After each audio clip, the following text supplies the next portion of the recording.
J'ai une question pour toi. Cette année, veux-tu vivre ou continuer à tenir? Et dis-moi, ta spiritualité, c'est pour vivre ou pour tenir? Alors oui, je sais que c'est des questions qui peuvent piquer, qui peuvent faire mal, parce que chaque année, tu te dis cette fois, je ferai mieux. Mais faire mieux sur un terrain, un corps épuisé, ne fonctionne jamais. Alors dis-moi, est-ce que ton énergie chute parfois brutalement après Ramadan ou après, tu sais, des périodes intenses? Alors dis-toi que c'est pas un manque de constance ni un manque de foi. C'est un terrain, un corps vidé. Et chaque année, tu te dis: «Je ferai mieux» et ton corps continue de lâcher. Et chaque année, tu te fais la même promesse: «Cette fois, je ferai mieux» et chaque année, c'est pas ta volonté qui lâche, c'est ton corps. Alors réponds honnêtement, genre cette année, ça va changer? Pour de vrai? Dis-moi, en fait, qu'est-ce qui va changer? Comment ça va changer? Vas-y. Sois honnête avec toi. Si ton corps n'était plus un problème, si tu avais encore de l'énergie, est-ce que tu dirais encore, plus tard, quand j'aurai le temps? Ou est-ce que tu attends simplement le prochain effondrement pour recommencer à t'écouter? Tu sais, les années passent et l'épuisement revient. Et si ça peut te motiver, alhamdoulilah, je vois sur le terrain des femmes, tu sais, que j'accompagne et qui gèrent 2 foyers. Tu sais, c'est des familles recomposées, elles gèrent 2 foyers. Des enfants de tout âge, des adultes, des ados, des petits et des charges mentales, émotionnelles, des logistiques énormes. Et pourtant, ce sont pas celles qui attendent Ramadan pour prendre soin d'elles. Wallahi, tu sais, soigner, revitaliser chaque organe, c'est pas du bien-être superficiel.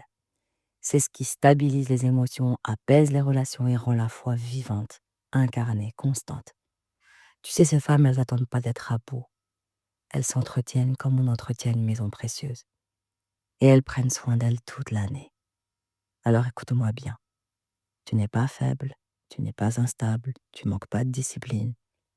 Tu fais exactement ce qu'on t'a appris à faire. Tenir, encaisser et repousser. Et Allah n'a jamais demandé qu'on l'adore en s'oubliant. La yukallifu Allahu nafsan illa wus'aha.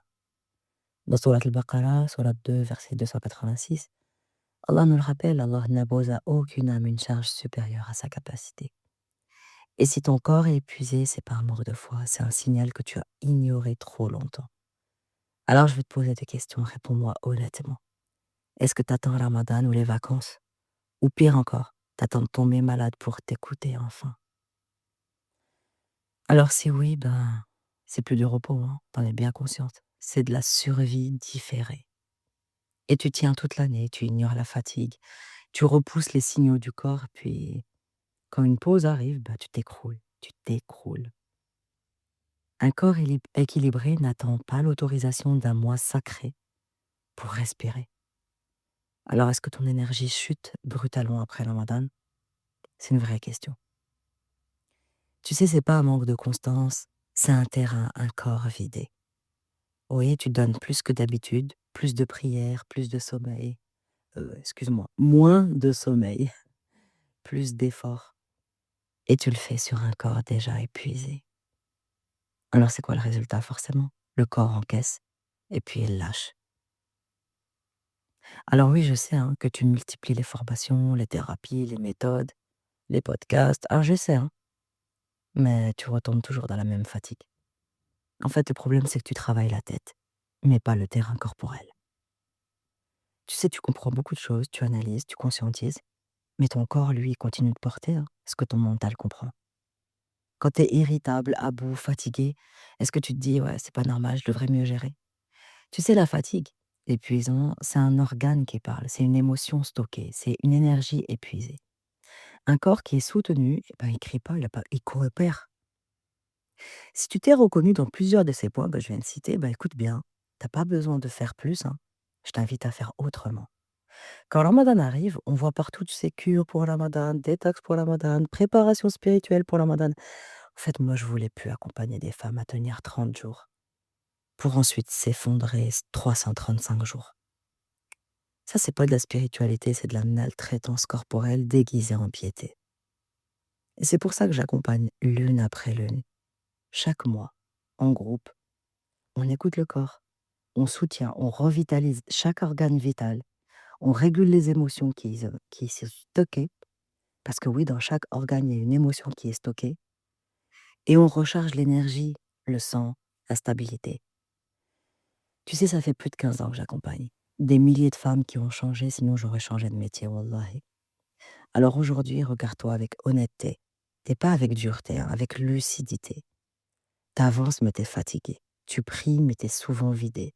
Tu aimes en t'adaptant encore trop, en fait.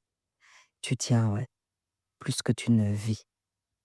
Et ça, c'est pas un manque de foi, c'est ni un manque d'effort, c'est un manque d'entretien intérieur. Et ton corps, c'est une amana. Ton énergie, c'est une amana. Et tes émotions sont des messagères. Et le temps qui passe ne repasse plus. Attendre à Ramadan pour aller bien, c'est comme attendre à l'incendie pour apprendre à entretenir ta maison. Tu sais, celles qui rejoignent l'une après l'une, elles font un choix différent. Elles arrêtent de vivre par pic spirituel. Elles entrent dans une stabilité profonde. Et chaque mois ensemble, on écoute le corps. Chaque mois, on soutient et revitalise un organe vital. On régule les émotions qui y sont stockées.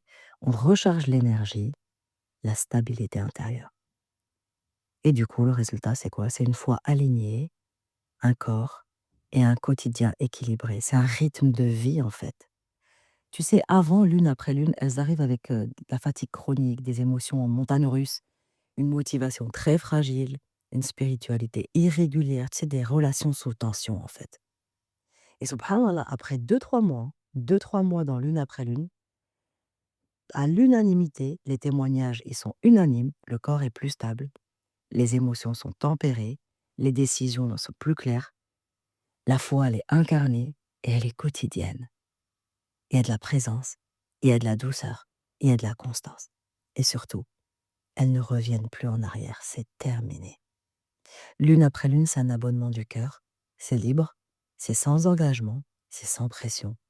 Et celles qui sont venues pour tester, elles sont toutes restées.